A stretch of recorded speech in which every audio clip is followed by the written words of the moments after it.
ഇനിയിപ്പം സമരത്തിൻ്റെ തീവ്രത പല രീതിയിലും കൂടത്തേ ഉള്ളൂ. കാരണം പഞ്ചായത്ത് ഇലക്ഷൻ വരാൻ പോവാ. അപ്പോൾ ഈ ഒരു വർഷം, സാമ്പത്തിക വർഷം അവസാനിച്ച ഒരു ഭാഗമാണ്. Perfect shot. Look, he's my brother. He's a VFX director. Oh, nice. പുതിയ ഇന്ത്യ പുതിയ കരിയേഴ്സ് തിരഞ്ഞെടുക്കുന്നു, ജോലികൾ തയ്യാറാകുന്നു. ഇന്ന് തന്നെ ജോയിൻ ചെയ്യൂ അരീന ആനിമേഷൻ. റിക്രൂട്ടേഴ്സ് ചോയ്സ്, ഇൻഡസ്ട്രിയുടെ വോയിസ്. അപ്പം ഇങ്ങനെ സമരം ചെയ്യാനും അത് നടത്തണമെന്നും പ്ലാൻ ചെയ്ത് 2-3 വർഷമായി ഈ പഞ്ചായത്തിനെതിരെ പ്രവർത്തിച്ചാണ് ഇന്നിപ്പോൾ ഈ രീതിയിലേക്ക് കാര്യങ്ങൾ കൊണ്ടുവന്നിരിക്കുന്നത്. കോൺഗ്രസ് ഭരണസമിതിയാണെന്നുള്ള ആ ഒരു രാഷ്ട്രീയ വിരോധം ഞങ്ങളല്ലെങ്കിൽ ഇവിടെ ഒന്നും നടക്കരുത്, അതൊരു ഹിഡൻ അജണ്ടയാണ്.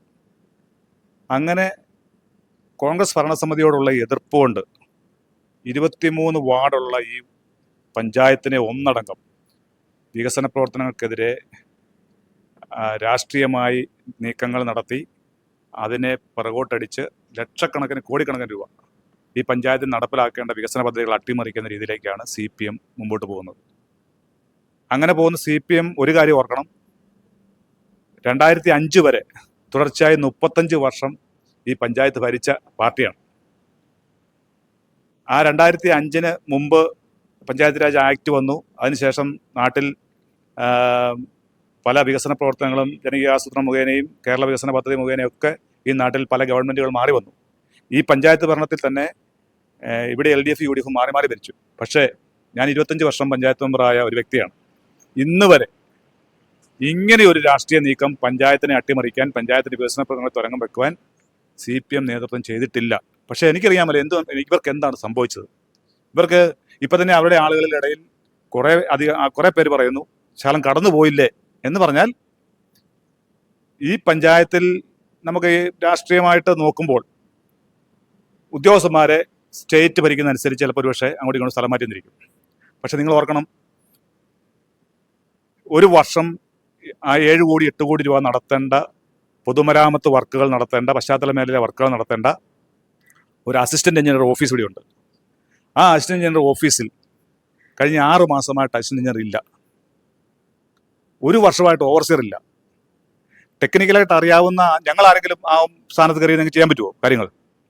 പക്ഷേ അങ്ങോട്ട് കൊണ്ട് ഉദ്യോഗസ്ഥന്മാരെ, താല്പര്യമില്ലാത്ത ഉദ്യോഗസ്ഥന്മാരെ അല്ലെങ്കിൽ അവരുടെ കാര്യങ്ങൾ നടക്കാത്ത ഉദ്യോഗസ്ഥന്മാരെയൊക്കെ സ്ഥലം മാറ്റിയ ചരിത്രമുണ്ട്, ഇതിന് മുമ്പ് ഉണ്ടായിട്ടുണ്ട്. പക്ഷേ ഇതുപോലെ ഒരു വർഷമായിട്ടും 6 മാസമായിട്ടും ഉദ്യോഗസ്ഥരെ നൽകാതെ ഒരു മേഖലയെ ഒന്നടങ്കം ടച്ച് തകർക്കുന്ന രീതിയിലാണ് ഇവർ നീക്കം നടത്തിയത്.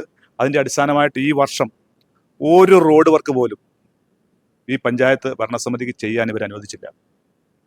അപ്പോൾ ഇവർ പ്രസംഗത്തിൽ പറയും, അവരുടെ സമരത്തിൽ പറയുന്നത് ഇവിടെ പഞ്ചായത്ത് ഭരണസമിതി, ഈ ഭരണസമിതി, കോൺഗ്രസ് ഭരണസമിതി ഇവിടെ ഒന്നും ചെയ്യുന്നില്ല, ഫണ്ടുകൾ ഞങ്ങളെല്ലാം കൊടുത്തു, എല്ലാ സൗകര്യങ്ങളും ചെയ്തു.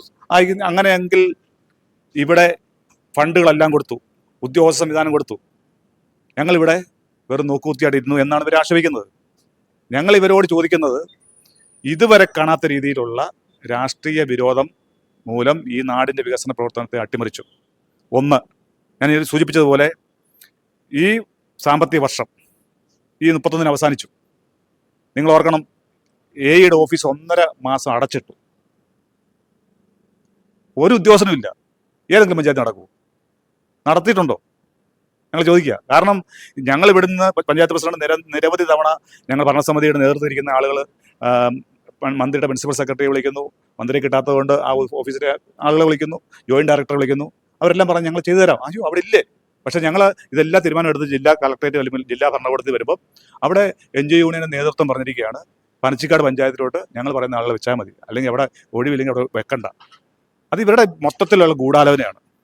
ഈ പനച്ചിക്കാട് പ്രാദേശിക CPM നേതൃത്വവും കൊല്ലാട് ഇവരെല്ലാം കൂടെ നേതൃത്വവും ജില്ലാ നേതൃത്വം എല്ലാം കൂട്ടായിട്ടുള്ള ഗൂഢാലോചനയുടെ ഭാഗമാണ് ഈ പഞ്ചായത്തിനെ എല്ലാം കൊണ്ടും ഞെരുക്കുക എന്നുള്ളത്.